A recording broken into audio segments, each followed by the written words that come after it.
तो कृषि कानूनों के खिलाफ किसानों में कितना गुस्सा है, इसकी तस्वीर आपने ये करनाल के कैमला गांव से देखी और अब इस मामले पर सियासत भी पूरी तरह से गरमाई हुई है। इधर करनाल में बवाल पर पूर्व मुख्यमंत्री भूपेंद्र सिंह हुड्डा ने कहा कि सरकार और किसानों के बीच ऐसा गतिरोध नहीं होना चाहिए। मनोहर सरकार पर हमला बोलते हुए हुड्डा ने राज्यपाल से विशेष सत्र बुलाने की मांग की। हुड्डा से खास बातचीत की न्यूज 18 संवाददाता अंकित दुदानी ने।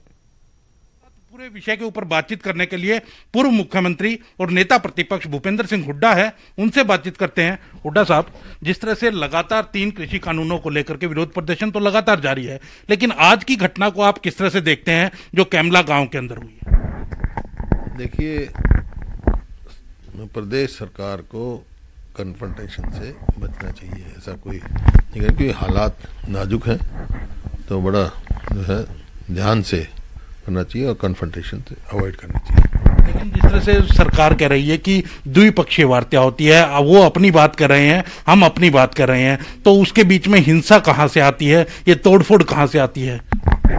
मैंने कहा ना आपको, कन्फ्रंटेशन अवॉइड करनी चाहिए, हिंसा नहीं होनी चाहिए। लेकिन सरकार जिस तरह से जा रही है, किसानों के बीच जा रही है और वो किसान पंचायत कर रहे हैं, क्या इस समय के अंदर ये करना उचित है? देखो, किसानों को आशंकाएं हैं, उनको बुला के बात करके दूर कर चाहिए, लेकिन कोई टकराव नहीं होना चाहिए। टकराव के उसमें ऐसी स्थिति में बचना चाहिए सरकार को।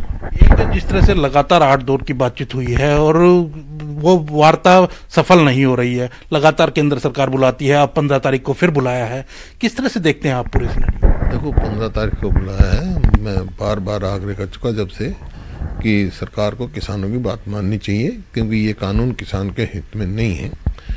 मेरे को पूरा उम्मीद है कि 15 तारीख को है मामला जो है आपस में बातचीत के बाद ये मामला निपट जाना चाहिए और सरकार को किसान की बात मान लेनी चाहिए। किसानों की सरकार लगातार कह रही है कि कानून वापस नहीं होंगे, लेकिन संशोधन कोई भी करवाना चाहे किसान करवा लें, तो क्या आपको लगता है कि ये बात जायज है? देखिए, किसान की आशंकाएं दूर करें। जैसे मैंने कहा था पहले, 14 अगस्त को लिखा था कि भाई 3 ये कानून ले आए, तो चौथा कानून साथ ले आते कि भाई जो भी एमएसपी से कम खरीदेगा उसको जो है सजा का प्रावधान किया जाए। तो ये 15 तारीख को मेरे को उम्मीद है कि रास्ता निकलेगा।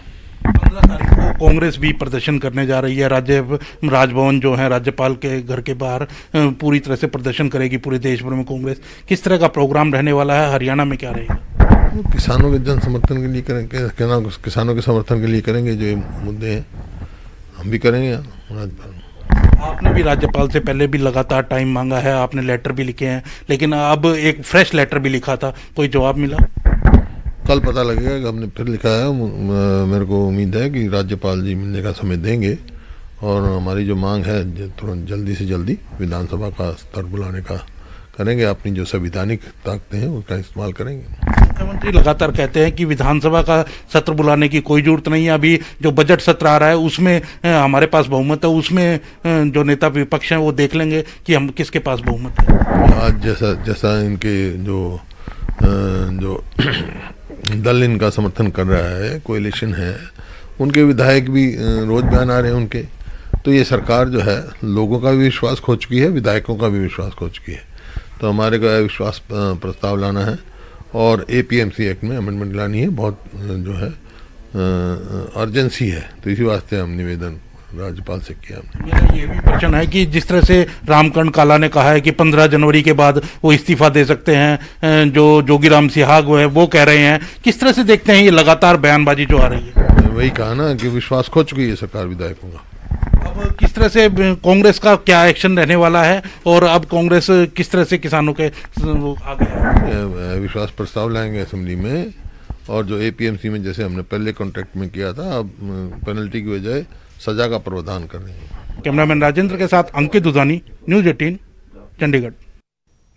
और अब बात करते हैं ठंड की कहर की, जो लगातार जारी है। पहाड़ों पर मौसम का मिजाज बदला बदला नजर आ रहा है।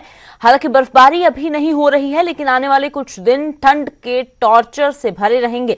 तापमान में गिरावट दर्ज की जा रही है, तो वहीं पहाड़ों पर लोगों की मुश्किलें भी बढ़ती हुई नजर आ रही हैं।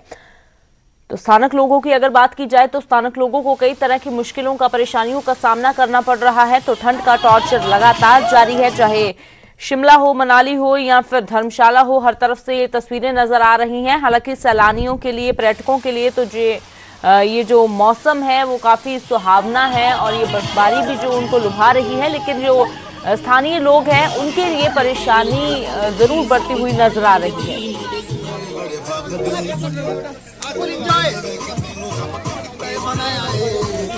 तो फिलहाल कैसा है मौसम का मिजाज, जान लेते हैं। शिमला से रणबीर मेरे सहयोगी जुड़े हैं और धर्मशाला से विचित्र शर्मा। तो रणबीर, सबसे पहले शिमला का हाल जानना चाहेंगे, मौसम का मिजाज कैसा है और बर्फबारी ऊपरी इलाकों पर क्या हो रही है और कितने पर्यटक पहुंच रहे हैं? जी हाँ, देखिए अभी जो है शिमला की सीधी तस्वीरें जो है दर्शकों के साथ साझा करना चाहेंगे। अभी जो है सनराइज हुआ है, सुबह की जो लालिमा है वो अभी यहाँ पर नजर आ रही है। ठंड का जो टॉर्चर है वो सुबह शाम देखने को मिल रहा है, रात के समय देखने को मिल रहा है। दिन में हालांकि जैसे ही धूप खिलती है उस वक्त मौसम जो है काफ़ी मेहरबान रहता है। दिन का जो तापमान है शिमला का वो 18 डिग्री तक पहुंच रहा है और जो रात का तापमान है वो 5 डिग्री से नीचे रहता है। हालांकि मौसम विभाग का जो पूर्वानुमान है उसके हिसाब से 16 जनवरी तक जो है मौसम साफ रहेगा, लेकिन जो शेडी इलाके हैं जहाँ पर बर्फ अभी भी जमी हुई है, यहाँ से ऊपर की तरफ जाते जाएंगे, नारकंडा, कुफरी, चौपाल और खड़ा पत्थर की तरफ जाएंगे, डोडरा कुआर, रोडू की तरफ जाएंगे, तो जहां पर अभी भी बर्फ है वहां पर ठंड बहुत ज़्यादा है।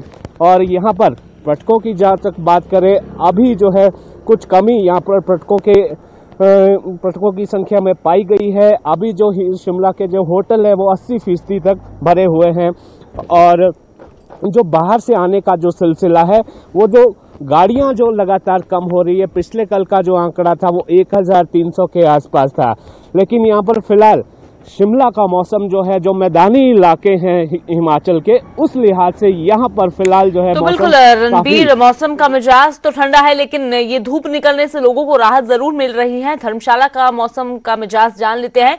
तो विचित्र कैसा मौसम का मिजाज है और स्थानीय लोगों को किस तरह की परेशानियों का सामना करना पड़ रहा है?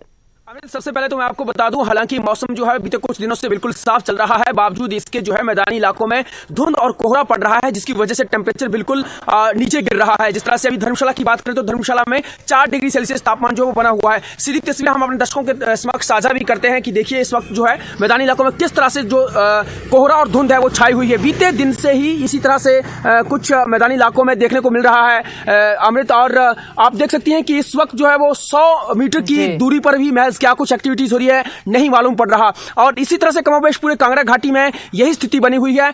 बीते कल सारा दिन भर जो है वो इसी तरह के हालात जो देखने को मिले हैं और आज भी कमोबेश ऐसे ही लग रहा है कि इसी तरह के हालात जो आज पूरा दिन भर जो देखने को मिल सकते हैं। अमृत, मैं आपको बता दूं कि धर्मशाला चूंकि पर्यटन का हब है, यहाँ पर पैराग्लाइडिंग होती है, यहाँ पर जिपलाइन होती है, यहाँ पर हॉर्स राइडिंग और ट्रैकिंग और माउंटेनियरिंग होती है। तो ऐसे में हजारों की संख्या में जो वो सैलानी है यहाँ पर पहुंचते हैं और अभी भी जो है वो हजारों की संख्या में ही सैलानी जो यहाँ पर पहुंच रहे हैं। जिस तरह से अगर बात की जाए तो 90% होटल्स में जो है वो ऑक्यूपेंसी इस वक्त फुल हो चुकी हुई है और ऐसे में बहुत सारे जो लोग हैं वो यहाँ पर आ रहे हैं।